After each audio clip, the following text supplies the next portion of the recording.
যে জাহান্নামের উদ্বোধন করা হবে এই আলেমকে দিয়ে। আজকে যে আলেমরা নিজের নামকে কামাবার জন্য, নিজের সম্মান, মাল ও দৌলতকে বৃদ্ধি করার জন্য যারা বক্তব্য শিখে নিয়াতকে পরিবর্তন করে, যা থেকে যত সুন্দর করে সুর হয়, যার যত ঠুটির জোর, সে তত বড় বক্তা এখন আজকালকার যুগে। আসসালামু আলাইকুম ওয়া রাহমাতুল্লাহি ওয়া বারাকাতুহু। আলহামদুলিল্লাহ ওয়াহদা ওয়াসসালাতু ওয়াসসালামু আলা মান লা নাবিয়্যা বা'দা, আম্মা বা'দ। সম্মানিত দিনী ভাই, আজকের এই আলোচনায় বক্তা সমাজের যারা বক্তব্য দেয়, যারা আলেম মানুষ, তাদের আমল সহি না থাকার কারণে এবং নিয়াত সহি না থাকার কারণে তাদের কি পরিণতি হবে, আল্লাহর রাসূলের ভাষাতে নবীজি সাল্লাল্লাহু আলাইহি ওয়াসাল্লাম তাদের সম্পর্কে কি কঠোর বাণী ঘোষণা করেছেন, সেইগুলো আজকের আলোচনায় পেশ করব। সহিহ তিরমিজি থেকে, আবু দাউদ থেকে এবং সহিহ মুসলিম থেকে এবং সহিহ বুখারী থেকে, 4টি গ্রন্থ থেকে আপনাদের সামনে আজকের আলোচনায় হাদিসগুলো পেশ করব যে বেআমল বক্তাদের, নিয়াত খারাপ বক্তাদের পরিণতিটা কি হবে কিয়ামতের দিনে। প্রথমেই যে হাদিসটা শোনাচ্ছি সেটা সহিহ তিরমিজিতে এসছে। আন আবি উমার রাদিয়াল্লাহু আনহু আন্নিন নবী সাল্লাল্লাহু আলাইহি ওয়াসাল্লাম ক্বালা মান তাআল্লামা ইলমান লিগাইরিল্লাহ আও ইরাদা বিহি গায়রাল্লাহি ফালিয়াতাবাওয়া মাকআদাহু মিনান নার। হযরত আব্দুল্লাহ ইবনে ওমর রাদিয়াল্লাহু হতে বর্ণিত আছে, যে ব্যক্তি আল্লাহ তাআলা সন্তুষ্ট ব্যতীত অন্য কোন উদ্দেশ্যে সম্মান অর্জন বা মাল দৌলতকে বৃদ্ধি করার উদ্দেশ্যে ইলম শিখিয়াছে, সে যেন জাহান্নামে আপন ঠিকানা বানিয়ে নেয়। কত মারাত্মক কথা!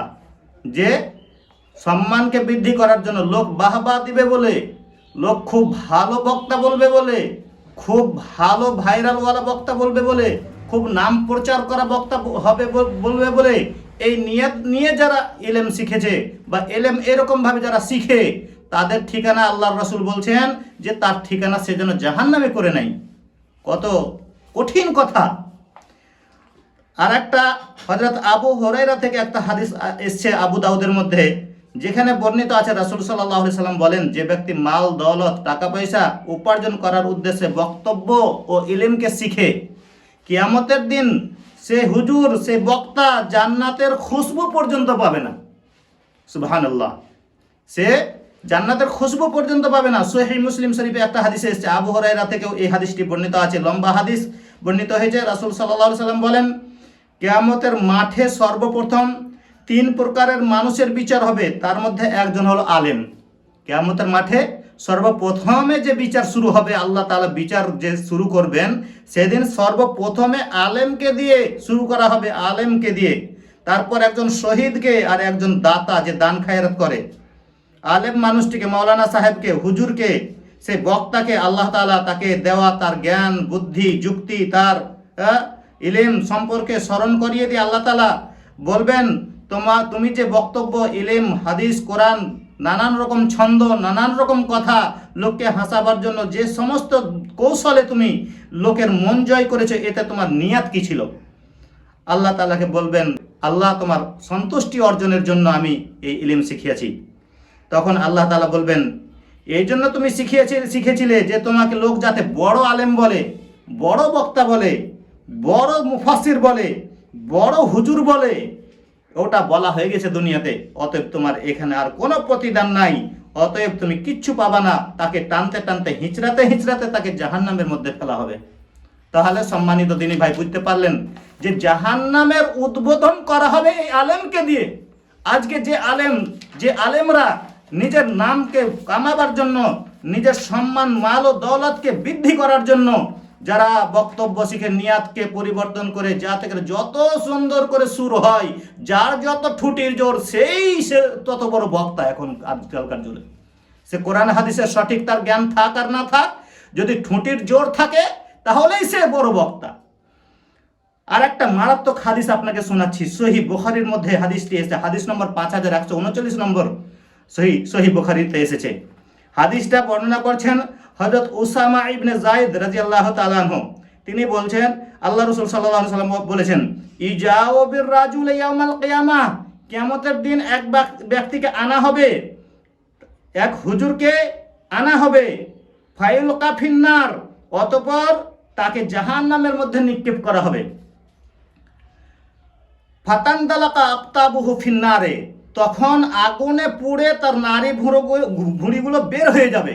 আল্লাহ তাআলা তাকে নিয়ে এসে জাহান্নামের মধ্যে ফেলবে, দিয়ে তার নারী ভুঁড়িগুলো গলে, মানে চর্বিগুলো গলে গলে চামড়া, নারী ভুঁড়িগুলো বেরিয়ে যাবে। ফাতানদালাকা ফাআকতুহু ফিন্নার, আগুনে তখন নারী ভুঁড়ি বের হয়ে গিয়ে ফায়াদুর কামা ইয়াদুরুল হিমারু বিরাহাহু, এবং এই অবস্থা সে ঘুরতে থাকবে চারিদিকে গোলভাবে, যেমন গাধা তার চাকা নিয়ে ঘুরতে থাকে।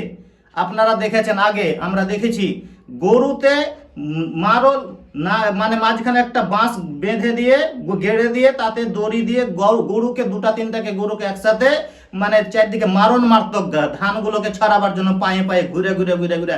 এরকম অবস্থা হবে হুজুরের, এরকম অবস্থা হবে সেই বক্তার, যে সেই বক্তাকে, সেই মৌলানাকে, সেই আলেমকে তাকে জাহান্নামের মধ্যে ফেলে দিয়ে তার নারী ভুঁড়ি বের হয়ে, তার নারী ভুঁড়িকে নিয়ে এরকম ভাবে চারদিকে গোল হয়ে খালি চক্কর লাগাতে থাকবে, চক্কর লাগাতে থাকবে, ঘুরতে থাকবে।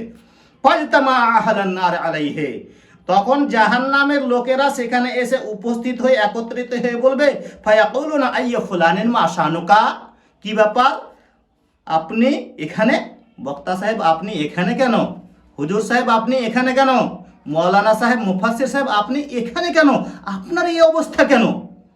তখন আলাইসা কুনতা তা'মুরুনা বিল মারুফ ওয়া তানহা আনিল মুনকার, আপনি তো আমাদেরকে ভালো ভালো কথার উপদেশ দিতেন, আপনি তো আমাদেরকে ভালো ভালো ওয়াজ শোনাতেন, ভালো কাজের জন্য উৎসাহ দিতেন, আর খারাপ কাজ থেকে নিষেধ করতেন, তো কিন্তু আপনার এই অবস্থা কেন? ক্বালা কুনতু, সে তখন বলবে, সেই হুজুর, সেই বক্তা কি বলবে, আমরুকুম বিল মারুফ ওয়ালা আতিহে ওয়া নাহাকুম আনিল মুনকারি ওয়া আতিহে, আমি তোমাদেরকে ভালো শুধু বলেই গেছি, নিজে ভালো করিনি যে কোনোদিন। আমি তোমাদেরকে শুধু ভালো উপদেশ দিয়েই গেছি, আর আমি নিজে করিনি। দেখেন বহু হুজুরের বাড়িতে এখনো নানান রকম পাপ কাজ চলে, বহু বক্তার বাড়িতে এখনো নিজের বাড়ি কন্ট্রোল নাই, অথচ সে বক্তব্য দিতে গিয়ে মঞ্চের মধ্যে বড় বড় কথা বলে, বড় বড় লেকচার দেয়, বড় বড় কথা ঝাড়ে, বড় বড় বয়ান, বড় বড় নানান রকমের মানে বড় বড় কথা, আর অথচ নিজের বাড়িটাকে এখন পর্যন্ত ঠিক করতে পারেনি, নিজের ছেলেকে, নিজের মেয়েকে, নিজের স্ত্রীকে এখন পর্যন্ত কন্ট্রোল করতে পারেনি। আর সেই বক্তা আজকে নানান রকম নামি দামি উঁচু তাদের নাম ছড়িয়ে গেছে। তাই সম্মানিত দিনী ভাই, আজকে আপনাদের কাছে উপদেশ থাকলো, আপনারা এখানে ওখানে যেখানেই যাবেন একটু বক্তব্য ভেবে বুঝে বক্তা আনবেন, যেগুলো আমলকারী বক্তা সেইগুলোকে সিলেক্ট করবেন। আমল ছাড়া বক্তার যেমন এই অবস্থা, বেআমল বক্তার যে দুরবস্থা। অতএব আল্লাহ তাআলা বলছেন, ফাসআলু আহলা যিকর ইন কুনতুম লা তা'লামুন বিল বাইয়িনাতি ওয়াজ জুবুর, বিশ্বের মানুষ তোমরা জানা মানুষের কাছে জানো, কোনো আপনার কোনো দলিল, কোনো হাদিস, কোনো মাসলা, কোনো দোয়া, কোনো রকমের মানে কথা জিজ্ঞাসা করার যদি হয়, আল্লাহ তাআলার এটা আদেশ, আল্লাহ তাআলা বলছেন তোমরা জানা মানুষের কাছে জানো, তাও সেটা দলিল সহকারে জানো। অতএব বক্তাকে দলিল সহকারে, প্রমাণ সহকারে বক্তব্য দিতে হবে, নিয়াত সাফ রেখে বক্তব্য দিতে হবে, নিজে আমল করতে হবে, নিজের পরিবারকে আমল করাতে নিয়ে আসতে হবে, তবে কামিয়াবি হবে। নচেত কিয়ামতের মাঠে ভয়াবহ দুরবস্থা, সেই দুরবস্থা থেকে আল্লাহ তাআলা আমাদের সকলকে হেফাজত করুন। আমিন। ওয়া আখিরু দাওয়ানা আনিল হামদুলিল্লাহি রাব্বিল আলামিন। আসসালামু আলাইকুম ওয়া রাহমাতুল্লাহ।